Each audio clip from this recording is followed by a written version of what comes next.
You're listening to the Nightlight Radio Network. This is Dr. Zohara Hieronimus, co-host of 21st Century Radio. We are happy to present this rebroadcast of our show on Nightlight. Enjoy. Patricia Cori is a well-known clairvoyant. She joins us this portion of our program to talk about the whales, the dolphins, and what they have to say. Before we leave you, Messages from the Great Whales and the Dolphin Beings, the title of her North Atlantic 2011 release, tells us that there are wisdom teachings that they want to share. Before the industrial age began encroaching on the waters, it's possible by calculation to understand that a whale on one side of the planet could communicate with another by sending signals that would arrive in 7 minutes, the speed at which some scientists say our own thoughts travel across the world, while others say it is near instantaneous when it comes to intentional thought. Today, however, we all have heard of the terrible stories of whales beaching themselves. Why? Our guest this hour attempts to answer that puzzle through her own encounters and communication with these beautiful species. Thank you for joining us, Patricia. Thank you, Dr. Zoe. Tell us a little bit about your own background in terms of how you became a clairvoyant. Well, I'm not sure you really become one. I was a clairvoyant child, and I was supported by a mother who encouraged that vision and supported me rather than trying to convince me that I wasn't seeing things. And all through my life, this, let's call it ability, gift, simply got stronger and stronger, and there are key moments in any given lifetime where events occur that sort of heighten that intuition and that guidance and that capacity. There have been many, and one of the great ones was in a crop circle in 1996 called the Julia Set, where I had kind of a major tune-up, if you'll call it, and began to work with in consciousness on another dimension. They call themselves the Syrian High Council, and from there I have really channeled very many books, about, I think, 10 altogether now, and the last one being the work that I'm doing directly with the whales and dolphins. Can you describe to our audience just a little bit about how you do the work that you do? I mean, I interview lots of mediums, psychics, intuitives over the last 30 years, and I don't think that we've always done a good enough job of helping somebody who maybe hasn't experienced that capacity but has an interest, what it's like. I'm glad you asked that question, because we realize, of course, that so many people are still in the skepticism zone, that people that have this ability are cons, or that it's their imagination. And so I would like to talk about that, and that is, we are all capable of psychic vision and psychic sense. We look at the animals. The animals have that capacity, and we are animals, if you will. So we have that innate ability to perceive beyond what we believe is the realm of consciousness, that being the sensate reality. The thing is that I believe that at this moment, the veils are going down. There's a thinning of between the dimensions, and more people are recognizing that they're getting information from other dimensions. So we can call this mediumship, channeling, sensitivity, whatever you want to call it. I really do believe that we are moving into a period of mediumship where we're understanding that we're multidimensional beings, we have access to other information beyond what we believe is reality, and that we're all entitled and potentially going to perceive these things in this time of great shift on the planet. So it's a very exciting time, and more of us are experiencing this ability. I think that's very true. And when I talk with a woman named Gay Bradshaw who works on transspecies psychology, we have often talked about transspecies telepathy, which I experience and which you experience and which thousands of people and the shamans and the first peoples and anybody who ever gets quiet and has reverence comes into rapport with life, all life. So would you say that you are a telepath? Do you receive the information through whole connection, or do you get stories? Do you get images? How do you work? I get a little bit of everything. It's quite an amazing journey. I am a clairvoyant. I'm a clairaudient, so I'm hearing things. And then, of course, I have a very heightened sense of intuition, just that how do you describe intuition as anything more than just a knowing?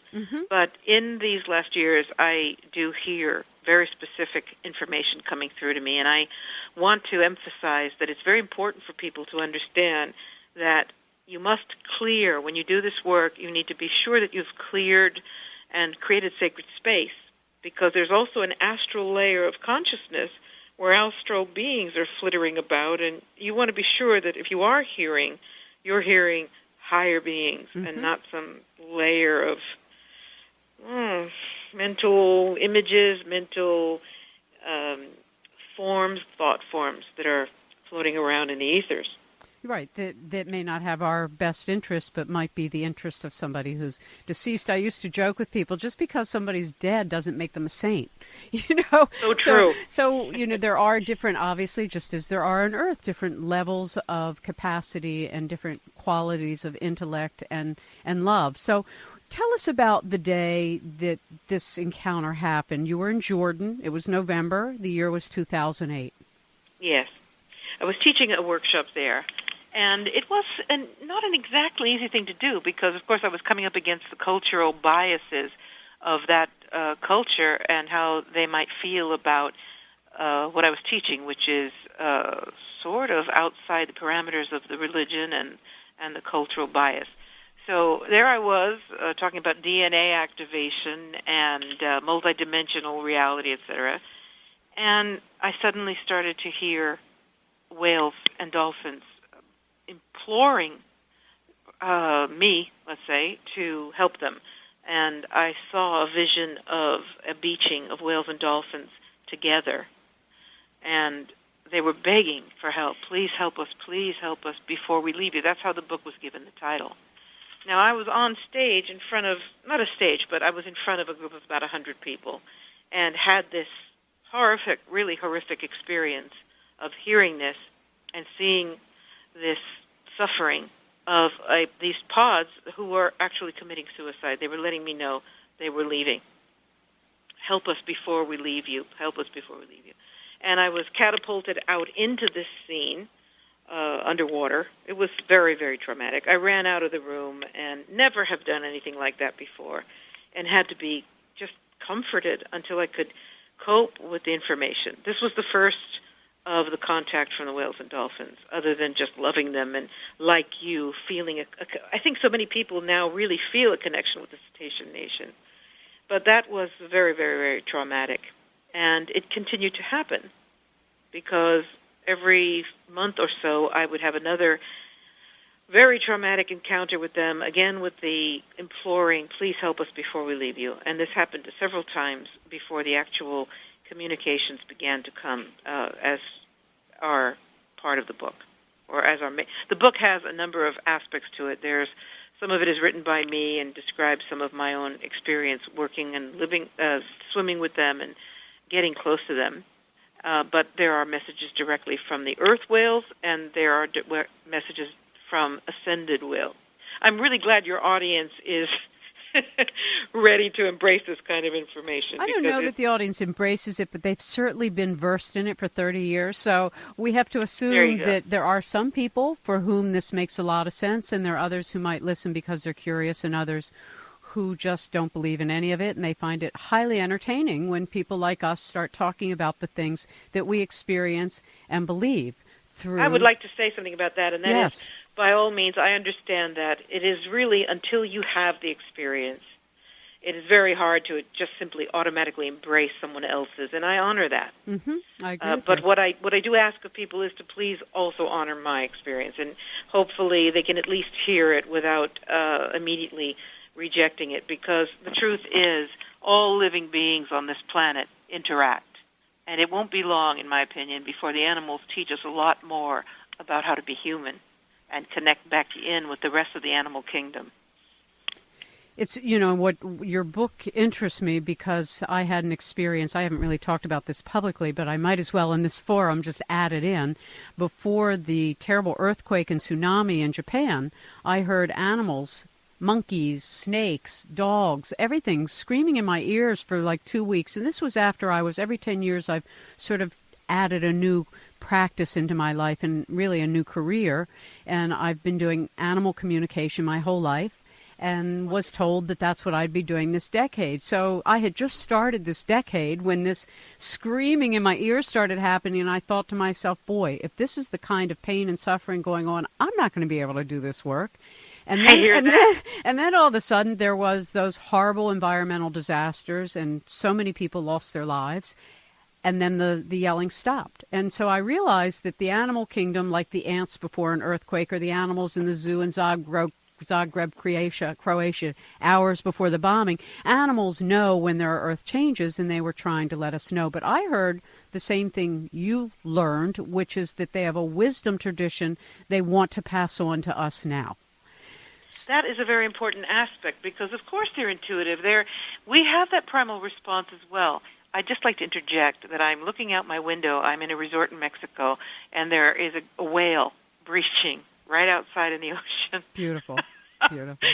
Which fits right in with our discussion of them being intuitively. They go, all right, well, we're here too, so we're listening. Yeah, and I think that once we get to understand that, and fortunately there are enough physicists now who can explain this in a way that for some people it's important to hear, that literally everything is interconnected, and every thought and every action and every deed changes the universe and changes the world. And not everybody wants that kind of responsibility, but that is in fact what we each have. So let's talk about, though, your first encounter physically when you came in contact with the whales and the dolphins and how that affected you. Well, my first encounter was right here in Cabo San Lucas, where I am now. I wasn't brave enough to jump off a boat into the ocean as I now do, and I went into a place called Cabin Dolphins where you can swim with the dolphins. And today, that thought just horrifies me. I want these places closed. But at that time, it was my first leap into the unknown. So I swam. I managed to get alone with this with the program because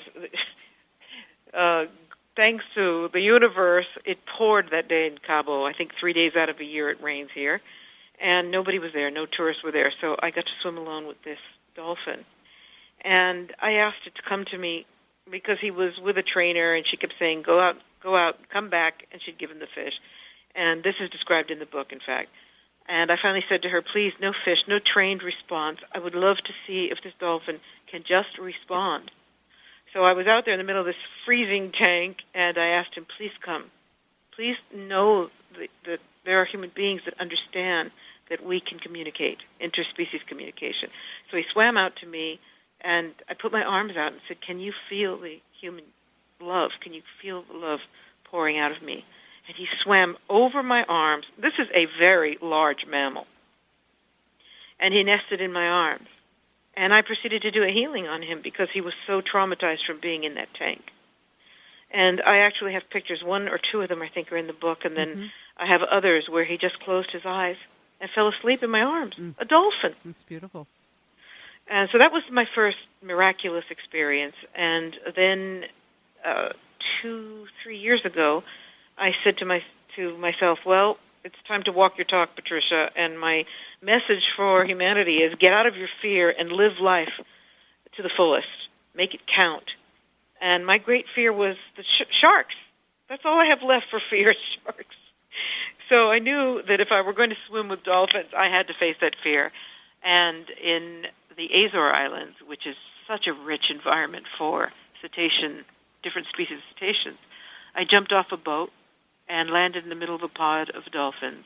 And I had epiphany after epiphany, swimming with them, being embraced by that energy. There was about 150 dolphins in the water, and they didn't swim away. They just stayed with me. So I was in the water with them for 2 hours that first time. And that was the most remarkable thing I think that's ever happened in my life. It's a beautiful telling. We're going to take a break. When we come back, we're going to talk about what actually the messages are from the great whales and the dolphin beings. Currently, we're discussing her North Atlantic 2011 release, Before We Leave You, Messages from the Great Whales and the Dolphin Beings. So picking up there of what actually you are being told and why this is so important for us to hear. Zohara, we are at a real turning point in the oceans of our world. I think more and more people really understand this now. between the Gulf incident with the huge spills of, they're not even spills, the volcanic eruption of the pipelines under the Gulf water, and now the nuclear disaster of Japan and how that is encircling the globe, and all manner of other abuse of the oceans. Unquestionably, it's peril time for the oceans. We either wake up and understand this or we don't. There will be no life on the planet without ocean. And so every urgency exists for us to wake up and decide what we're going to do to take care of our ocean. And so the cetaceans, being the masters of the ocean, their first message is, when is the human race going to understand that you are the only species on this planet that pollutes its own environment? We need you to wake up and do something about the pollution that you are creating all over the planet, because without your involvement, the oceans are going to die. That's their first message, and we already know that, so this is not necessarily revolutionary. More important is their message that they are weaving the sounds of the ocean. This is no haphazard situation. The calls of the whales and dolphins we're still talking about what they really mean. And most marine biologists will tell us that they're mating calls, even though they admit they don't necessarily know what they mean, how they relate. But the messages that I'm receiving are that their function is to weave the sound of the oceans together, holding the ocean in balance with sound. And as woo-woo as that might sound, when you really think about it, we're learning more and more about frequency and how sound and harmony are a reflection of consciousness. So one of the great messages of the book, and as you read it, I'm sure you'll agree that it's all about sound and music, is that the whales and dolphins are saying, please help us continue to do our work, which is to weave the sounds of the ocean together and hold the ocean in balance. And this is being dramatically disturbed by sonar, by fracking, by oil drilling, by every kind of invasion of the natural process that industry and military are doing to our oceans. When I began the program, I described, there's a line in your book about this calculation before there were all these interruptions and interference frequencies that disrupt this harmony. A whale could sound to another whale within 7 minutes across the planet through the oceans. And over the years, you don't know about the work I used to do, but I covered a lot of the war games and the kind of empress stuff going on inside the oceans, and talking about the decibel increase and how destructive it must be to all the creatures of the water, not just whales and dolphins, though they may be the first to be able to articulate it to humans. Indeed, and we have now these 5-year plans from the Navy. I've been screaming about this to anyone who will hear. The Navy has embarked upon 5-year plans where they openly admit that they're going to be doing war games using every kind of weapon, chemicals, sonic booms, every kind of weapon, and they admit that they'll be taking out millions of cetaceans. They call it taking. In other words, killing, as a byproduct of what they feel they need to be doing in these war games to supposedly protect us from whatever they're protecting us from. And the human race is by and large standing by and letting this happen. So my call is to, when are we going to do something about this and stop this and give the cetaceans and all the, like you said, all the other life forms in the oceans the possibility, the chance to survive. We don't need to add to the equation of things that are killing off our marine animals. And you describe in your book that these sounds are one of the very particular things that actually is driving these creatures to suicide.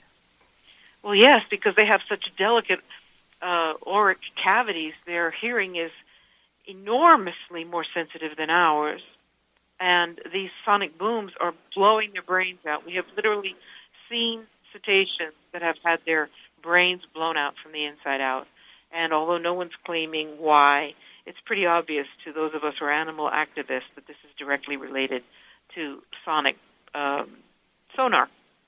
And in fact, it happens over and over again that you get a beaching and then we just find out that there just happened to have been another military sonar test hours before numbers of great whales beach themselves, or the dolphins as well. You know, it reminds me very much. For years, I used to track, based on the work of Dr. Gary Whiteford of New Brunswick, Canada, when they used to make underground and underoceanic explosions public. They don't do that anymore. We were able to predict how many days out we could expect an earthquake to occur in the general area, and people thought it was, you know, intuitive and psychic, and that may play a little role, but for the most part, it was just obvious. You bang your toe and it hurts.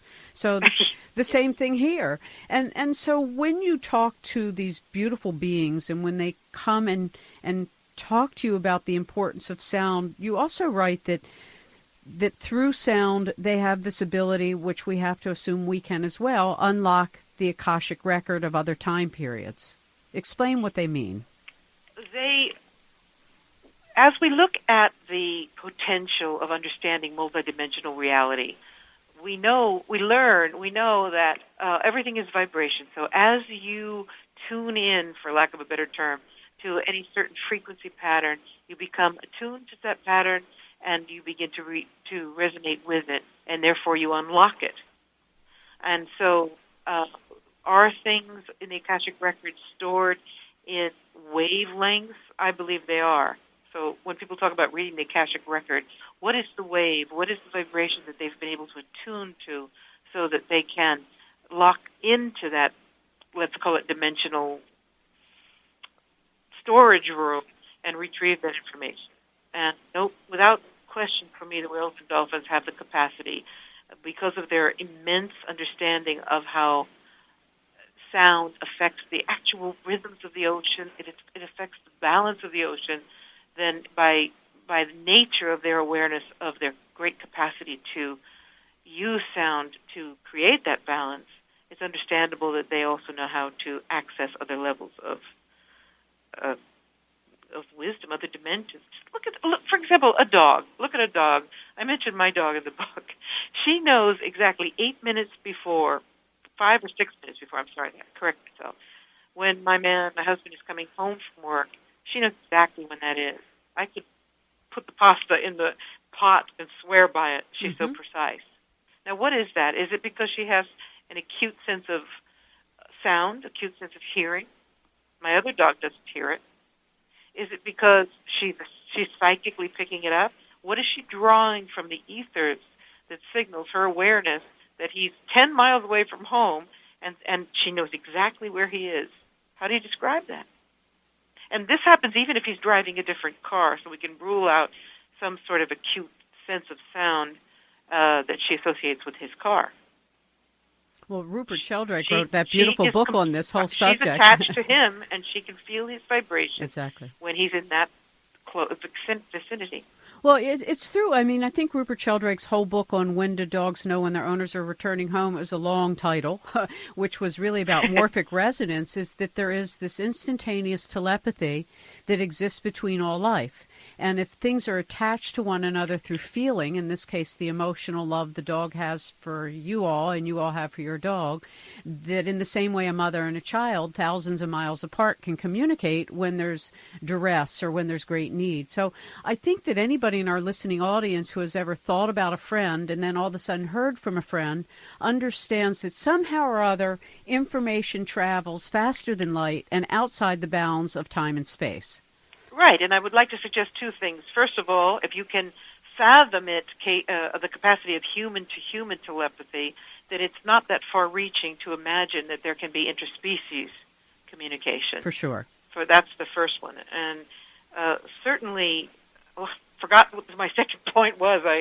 Well, maybe we'll come back to it, because I think you do a beautiful job of articulating what many people are talking about. I mean, I'm glad to say we're not alone in this conversation. There are millions of people on the planet who feel as you and I feel, and as some of our listeners feel, that we are decidedly at a time frame when humanity is going through a drastic change in its awareness of itself and in its opportunity both to behave properly and to think well, meaning that thought is a force as big as the sun, if not more. And if we ever really brought it all together, we could restore the planet in an instant. I actually believe that, though everybody thinks I'm a little weird on that one.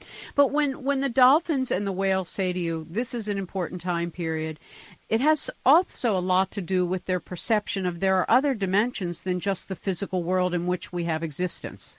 Yes, well, herein lies the rub. The book proposes that the whales and dolphins are actually higher consciousness beings than human beings.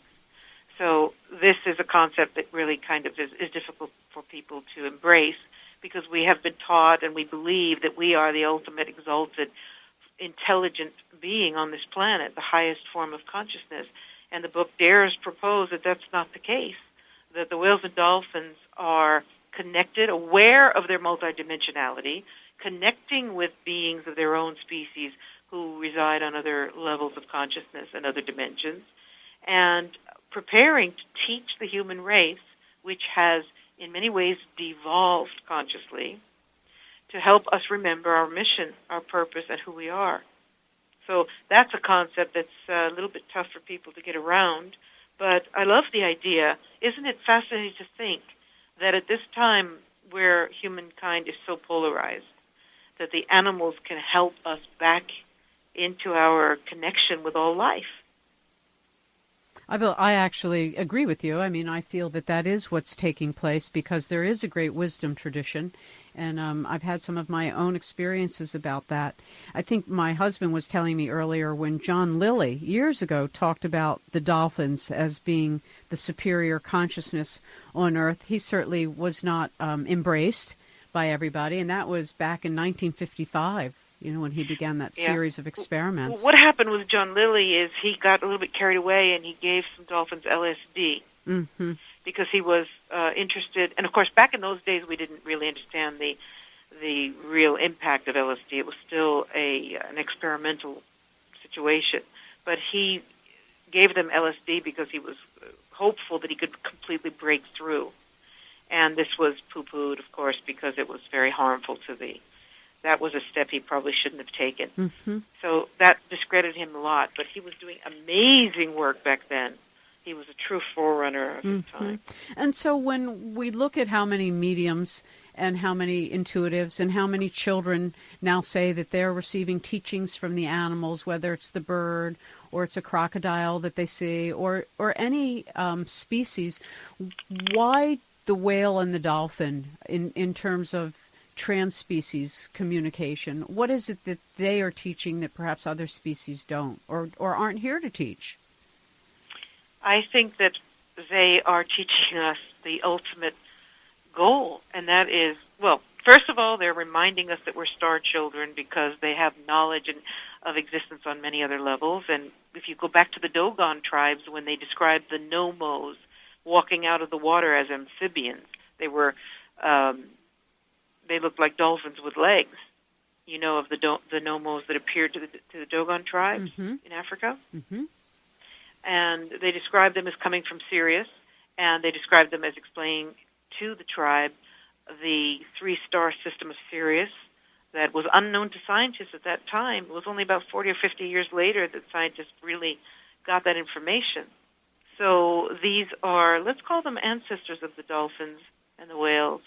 And I believe, and the book describes how they have been around so many millions of years longer than we have.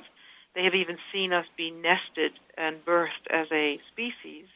And they carry the information, the DNA coding of the planet itself, as well as all of the starseed information from the many systems that they have all come to Earth from. So I believe that they're multidimensional, stellar beings, as we are, and they're going to be able to help us put those pieces together. I also believe that at this time, the whales and dolphins are making their consciousness known to humankind because there's a huge surge in awareness of the cetacean nation.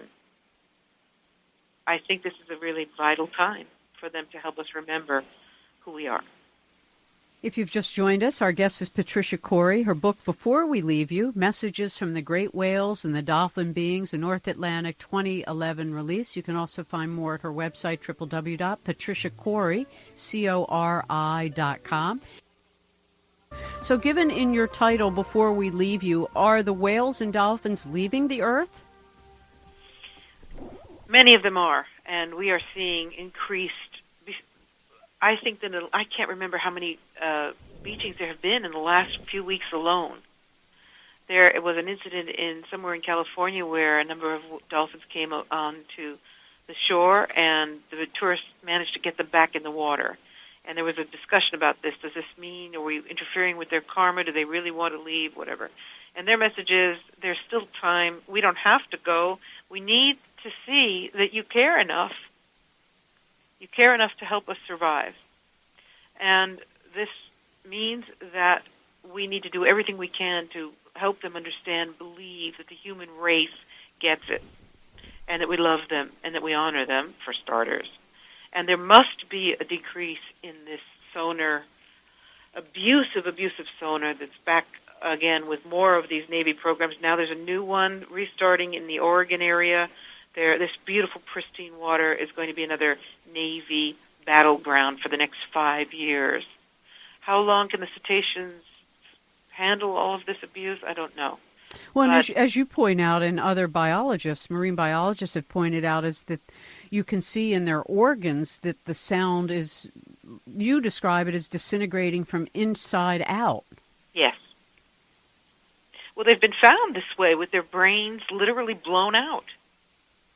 And they say they don't know what causes it. Well, it doesn't take much of a rocket scientist. No. You don't have to be to understand that this is because it's the sonar that's just devastating their oral cavity. Well, we have this in our own military use and crowd control amplification of sound at a certain decibel that creates such irritation or such heating on the skin that people will flee. And it's been deployed, and it's been deployed recently and in warfare. So we know this to be true. Even those, the great wind farms now, there's a syndrome that people are having as a result of the compression of air and the hum, and it makes them biologically sick. It doesn't get talked about much, but people can go online and find it. So the truth is we are water beings ourselves, like dolphins and whales. We just think of ourselves as being bony, hard-filled things, Exactly. But we're mostly water. So whatever a dolphin and a whale experiences, we also experience, but we don't associate ourselves as being water beings.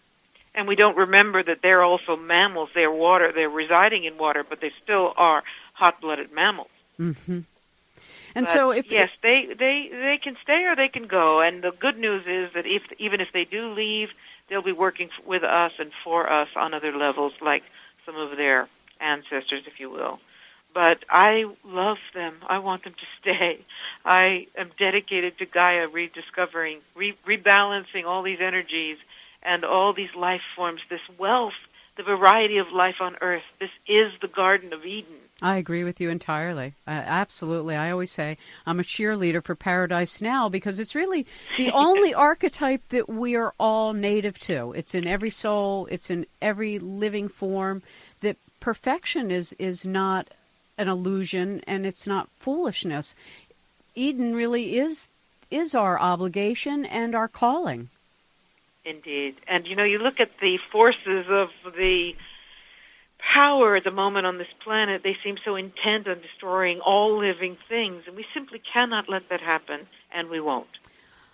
When you talk to other people who first hear this, and the first response generally for people is fear, and fear really prevents us from the love, which is the great healer and the great connector and the great all. What do you say to people about what they can do with their own transformation and how each person makes such a profound difference on Earth?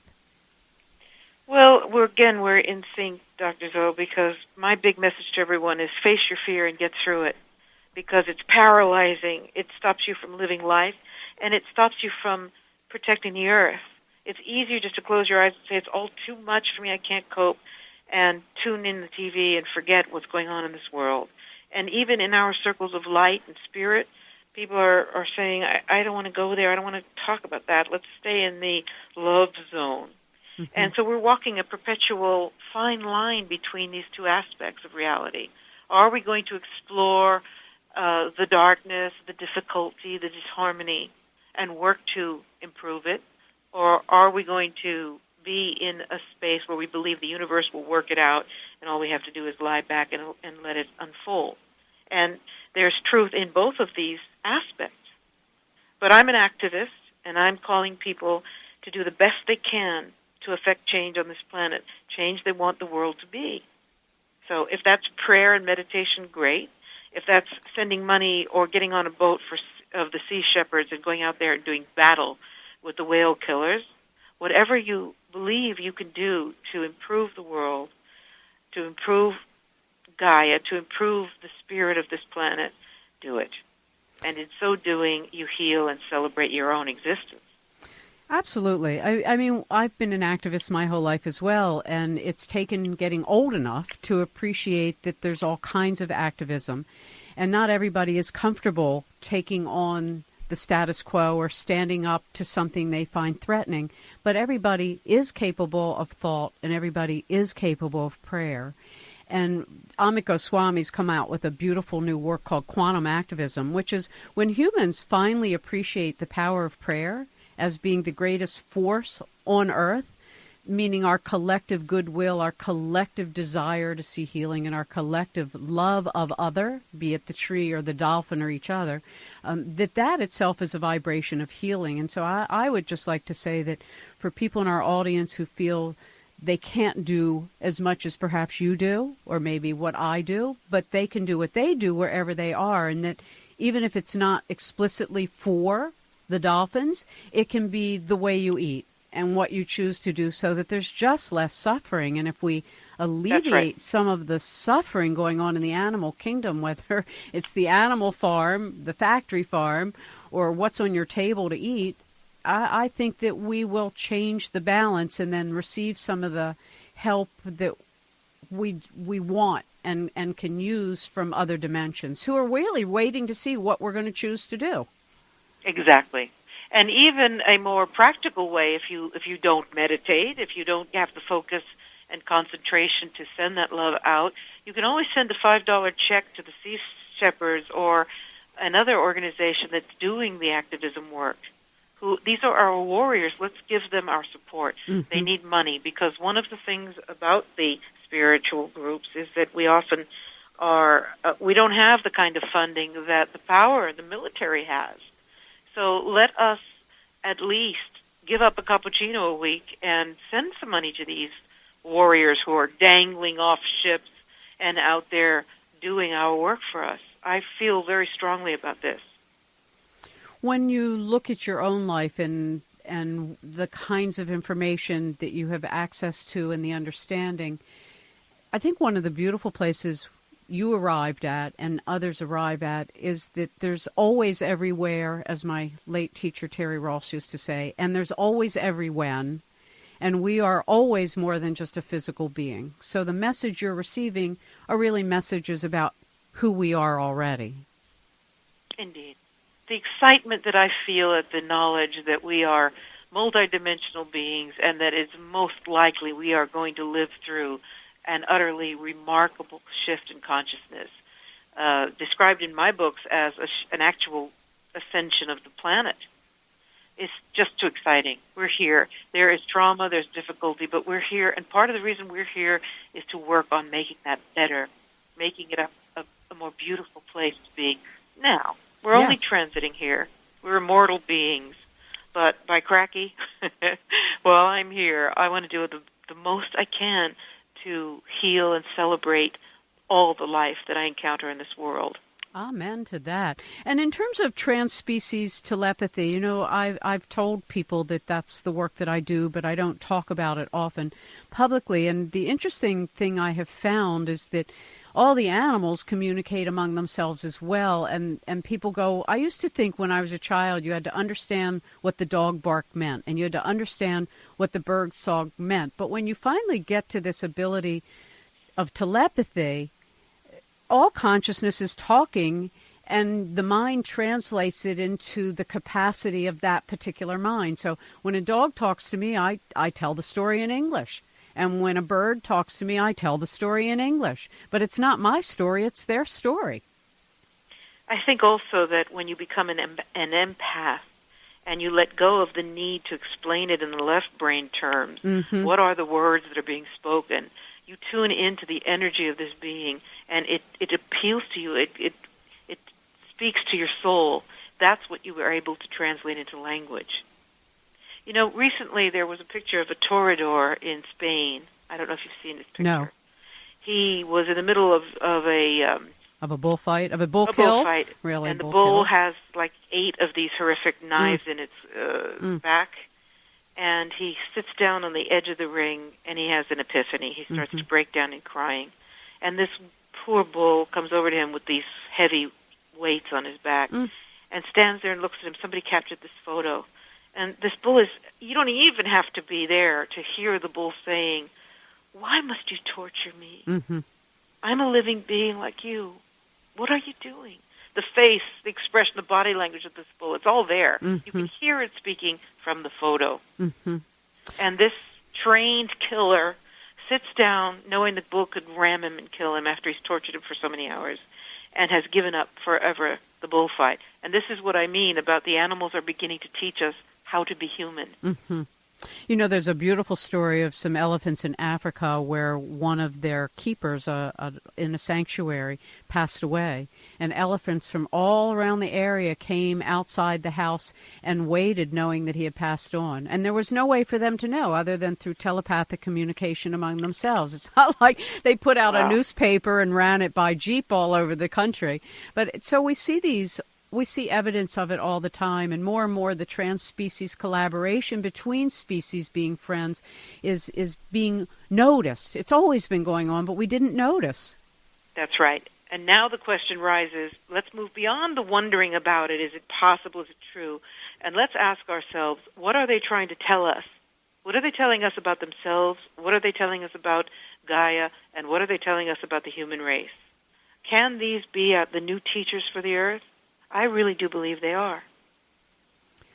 When I get into this work, then I start saying, well, I want to see all the zoos closed and all the aquariums and all the torturous animal entertainment palaces. That's only for humans. It does nothing good for the animals. And the only thing I've been told from one species was that, well, if it's to preserve us, then you can do that, but then set us free. Yes, in the book they will say, how would you feel if an alien species took your young, threw them into these obscene cages, and had them come out and dance for the others, for entertainment for their species? Would you feel so good about aquarium tanks and zoos then? We have a journey together on Earth, and I think the beautiful thing, Patricia, about your work and others like yourself is that you, with great love and compassion and passion, stand up before others and say, awaken. Here we are together, and it's a story of love, and that's really what we're here to manifest. Thank you. That's what I'm here to do. Well, I think you've done a beautiful job, and when we first received your book, it was the result of a listener, and I want to thank Depana Morgan for sending it to us. And when I first went through it, I went, well, this is too sad. then I started getting my own communication, and then I understood. All right, okay, this is what we're all like tapping into, is the animals are talking, and they're talking loudly, I have to say. Thank God for that. I laugh at you saying that it's too sad, because it does start out very painfully, and in fact, I cried a lot in that process of bringing it through. But as with all my other books, it then rises and brings in higher information and leaves you pondering the question of the wonder of their multidimensionality and pondering multidimensional existence. So it's not sad the whole way through. I'm sure you picked that up as you went through. Yes, I did. But I want to thank you for bringing it to everybody and to our listening audience. Again, you can follow up after the show with Patricia Cori's work at that name, Patricia Cori, CORI.com. Also at Sirian, SIRIAN, Revelations.net. And it's a North Atlantic book, so at NorthAtlanticBooks.com. And if you can't remember that, go to 21st21ST, CenturyRadio.com. 21st Century Radio is produced by Hieronimus and Company. Our executive producer and research assistant is Laura Kortner. Our engineer is Noah Dankner. I'm Dr. Zohara Hieronimus, and we hope you enjoyed the show.